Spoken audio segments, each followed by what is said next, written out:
Ce 9 juillet, en tout début de soirée, le quartier de Sainte-Trope était loin d'être silencieux. Mieux que du bruit, il y régnait une douce musique de rire.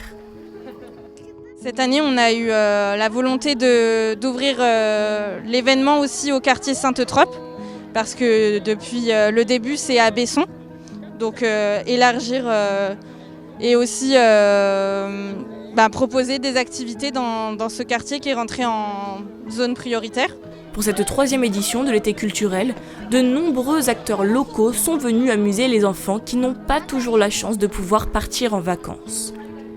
Nicolas Lille apaise mère et enfants en racontant les histoires de livres jeunesse. Donc on arrive avec nos albums. J'ai à peu près 30, cette année j'ai 30 bénévoles.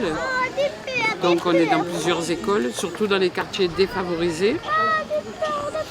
Et on arrive avec nos albums et on vient faire la lecture à haute voix auprès des enfants. Est-ce que ça va, demande l'écureuil? Je suis perdue, dit bébé chouette. C'est surtout la lutte contre l'illettrisme des enfants parce que beaucoup d'enfants n'ont pas de livres à la maison, tout ça.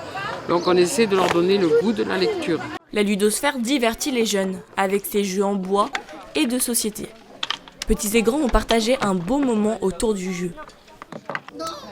Alors depuis plusieurs années, on intervient sur différents quartiers prioritaires de la ville.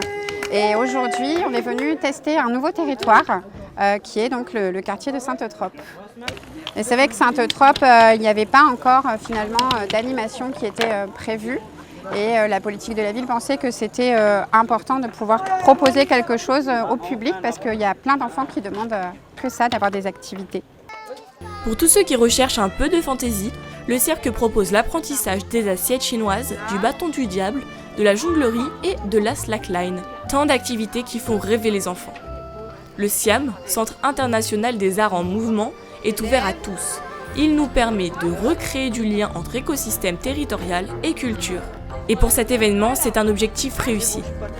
La culture passe aussi par la science. Les petits débrouillards l'ont bien montré.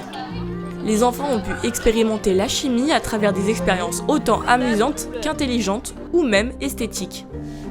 Donc nous, on est l'association des petits débrouillards, on fait de la médiation scientifique et on aborde toutes les sciences, donc ça peut être les sciences dures, mais aussi les sciences humaines, sciences de l'écologie, le numérique, et on s'adapte en fonction de l'actualité et en fonction des lieux et du public qu'on rencontre.